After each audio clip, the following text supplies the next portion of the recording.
बिस्मिल्लाहिर्रहमानिर्रहीम अस्सलाम वालेकुम। फॉर्म 47 के जरिए मुसल्लत शुदा शरीफ हुक्मरान खानदान, इनका कारोबार अजीब गोरख धंधा है। जैसा कि मरीम नवाज साहिबा ने कहा था कि मेरी लंदन तो क्या पाकिस्तान में कोई जायदाद नहीं है, फिर अरबों रुपए की मालिक निकल आती हैं। इसी तरह से उनको पता नहीं होता कि मेरे पास कौन कौन सी गाड़ी है, वो कहां कहां से आई है, कुछ उनको पता नहीं होता। शहबाज शरीफ से पूछें तो वो कहते हैं मेरी गाड़ी तो मेरे बच्चों के नाम है, मेरे नाम तो कारोबारी वही करते हैं। किसी को किसी के बारे में कुछ नहीं पता। किसी से पूछो कहते हैं उनसे पूछ लें, सब कुछ अपने दादा पे डाल देते हैं। हाल यह है कि अब 7 कंपनियां बरतानिया में बंद हो गई हैं। हसन नवाज साहब, मियां नवाज शरीफ साहब के छोटे साहबजादे, उनकी 7 कंपनियां बंद हो गई हैं, मगर बेलारूस के दौरे भी साथ होते हैं। यानी अमीर से अमीर तरह होते चले जाते हैं। अरबों डॉलर के महल्लात इनके होते हैं, लेकिन कारोबार खातों में नीचे से नीचे जाता है। इत्तेफाक फाउंड्री लॉस में होती है, लेकिन 25-30 नए कारोबार बन जाते हैं। यहां से स्क्रैप जाता है दुबई, दुबई से वहां से सऊदी अरब से पता नहीं फिर किस तरह से वो कतरी खानदान के साथ कोई बिजनेस पार्टनरशिप होती है और वो बरतानिया में जनाब फ्लैट्स बन जाते हैं 90 की दिहाई से, जिनमें 90 की दिहाई से रह रहे हैं।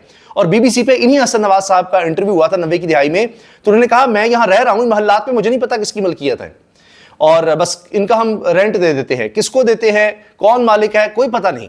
अजीबोगरीब इनके जवाबात हैं। और फिर पता लगता है कि मरीम नवाज साहिबा के भाई हुसैन नवाज वो कहते हैं कि अल्हम्दुलिल्लाह ये जायदादें हमारी हैं, अल्हम्दुलिल्लाह मैं इनको ओन करता हूं, अल्हम्दुलिल्लाह ये है। और फिर मरीम साहिबा ट्रस्टी निकलती हैं यानी उसकी कि मेरी हैं, लेकिन मेरी 2 बीवियां थीं, पता नहीं फिर मैंने मरीम साहिबा को दी। फिर कैलिबरी फॉन्ट सामने आ जाता है कि जिस वक्त एग्रीमेंट हुआ उस वक्त वो फॉन्ट वजूद भी नहीं था, उस फॉन्ट का, उसमें एग्रीमेंट हो चुका था। अजीबोगरीब चीज़ें, कतरी खत सामने आता है। अब ये बरतानिया को भी क्या चूना लगाने की कोशिश थी, जिस पर फिर बरतानवी हुकूमत ने, बरतानिया की अदालत ने बल्कि इनको जुर्माना किया। और कितना बड़ा जुर्माना था जो ये जुर्माना दे रहे हैं, लेकिन वहां पर इनके सारे कारोबार बंद हो रहे हैं।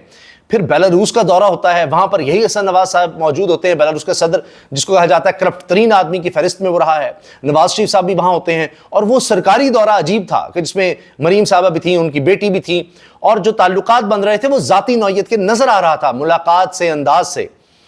बैंक डिफॉल्टर होने के बाद हसन नवाज की बरतानिया में तमाम 7 कंपनियां बंद कर दी गईं। हसन नवाज की कंपनियों को अदालती हुक्म के मुताबिक तहलील कर दिया गया है, और ऐसे लगता है जैसे वो इस पे खुश हैं। या तो वो सरमाया सारा निकाल चुके हैं, निकाल रहे हैं, और पता नहीं कहां कहां जा रहा है। फिर बरतानिया में बैंक डिफॉल्टर करार दिए जाने के बाद नवाज शरीफ के बेटे हसन नवाज के तमाम कारोबार खत्म कर दिए गए हैं। टैक्स डिफॉल्टर करार दिए जाने के बाद हसन नवाज के बरतानिया में तमाम कारोबार खत्म, 7 कंपनियां तहलील कर दी गई हैं। जराये के मुताबिक हसन नवाज कंपनियों के डायरेक्टर थे। हसन नवाज को बरतानवी अदालत ने 5.2 मिलियन पाउंड जुर्माना, 52 लाख, 5.2 मिलियन का मतलब है 52 लाख पाउंड जुर्माना और बैंक डिफॉल्टर करार दिया, जिसके तहत अब बरतानिया में इनके तमाम कारोबार बंद कर दिए गए। कंपनी हाउस या HMRC तहलील करता है जी, और अब ये सारा कुछ इनका वहां पर तहलील हो चुका है। मगर आप देखेंगे इनकी दौलत में फिर भी इजाफा हो जाएगा। अब कारोबारी इंटरेस्ट है क्या है, क्योंकि भारत एक बहुत बड़ी मार्केट है, मंडी है, 1.5 अरब आबादी है। मोदी का नाम ना लेना, अब इस पर चाहे में गोई होती हैं, बड़े बड़े साफी इस पर बात करते हैं। हत्ता के इफ्तिखार शिराजी साहब डॉन के ब्यूरो चीफ हैं, वो कह रहे हैं कि जी कारोबारी मामलात आगे आ जाते हैं, कारोबारी मजबूरियां आगे आ जाती हैं कि मोदी का नाम नहीं लिया जाता। यानी क्या कहीं कारोबार ऐसे करने हैं कि फिर भारत वहाँ मार्केट होनी है, फिर उधर मसला होगा, वहाँ एक्सेस नहीं मिलेगी उस मार्केट की, तो इसलिए सारा कुछ फौज पर, इस्टेब्लिशमेंट पर डालना होता है कि जी हम तो हैं ही नहीं, हम तो जंग करने में पेश ही नहीं है, हमारा तो कोई लेना देना नहीं है, हमने तो कोई बयान भी नहीं दिया आपके खिलाफ मोदी साहब। लेकिन जब सब कुछ हो जाए, जंग में फतह मिल जाए, उसके बाद समेटो कि ये तो हमारी डिज़ाइन था, ये तो मियां नवाज शरीफ साहब ने सारा डिज़ाइन किया था, इसकी सरपरस्ती की थी। जबकि शहबाज शरीफ को बोलना पड़ गया वहां पर आर्मी चीफ को खड़ा करके, जब वो गए हैं और वहां पर सारा क्रेडिट वो दे रहे हैं आर्मी चीफ को, और कह रहे हैं बाकायदा कि पूरी जंग की planning army chief Syed Asim Munir ने की, जाती गवाह हूं, ये शहबाज शरीफ ने कहा कि यानी इसमें किसी का कोई लेना देना नहीं था, सिर्फ आर्मी चीफ थे। और उसके बाद चूंकि एयर चीफ सिद्धू साहब साथ खड़े थे, तो उनकी भी तारीफ कर दी कि जी उन्होंने बड़ी जबरदस्त प्लानिंग की, मुझे बता रहे थे सारा कि हमारे पास ये टेक्नोलॉजी है, लेकिन जब जंग आई तो उसमें नजर आया कि इन्होंने तो कमाल कर दिया। सुनिए जरा। इस पूरी जंग की प्लानिंग जंग शहीद आज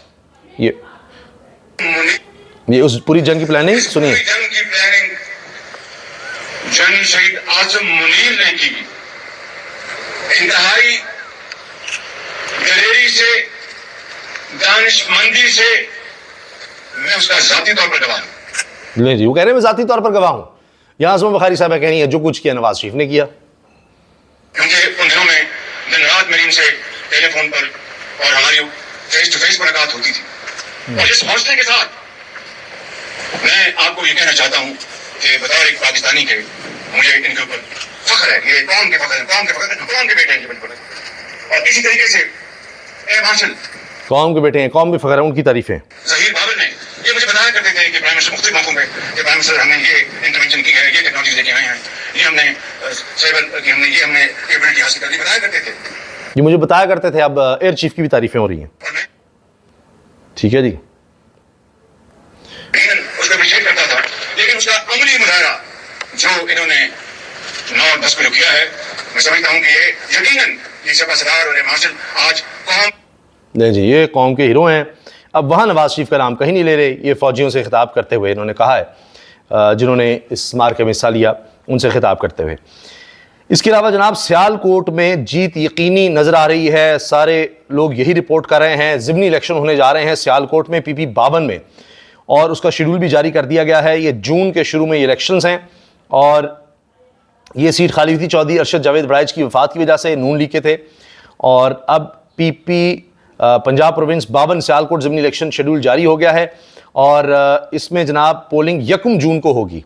अब इसमें यह कहा जा रहा है कि तहरीक इंसाफ की जीत यकीनी है।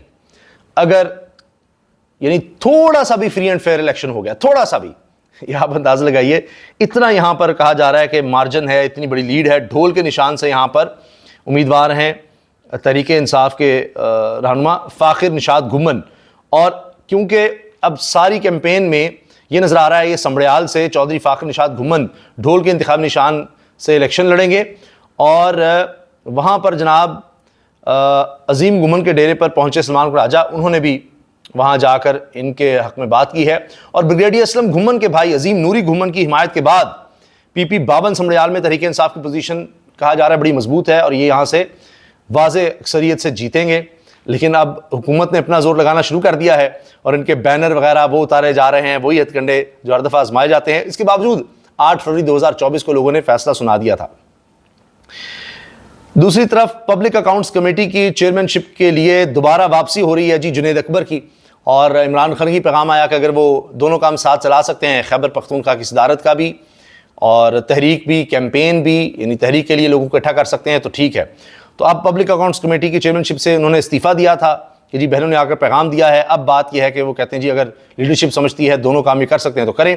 तो अब लीडरशिप ने कहा है कि नहीं, जुनैद अकबर काम जारी रखें। तो वो कह रहे हैं जी अब दोनों महाज़ों पर वो लड़ेंगे और साथ साथ तहरीक का आगाज़ कर रहे हैं और इस हवाले से कल मीटिंग्स वगैरह शुरू हो रही हैं।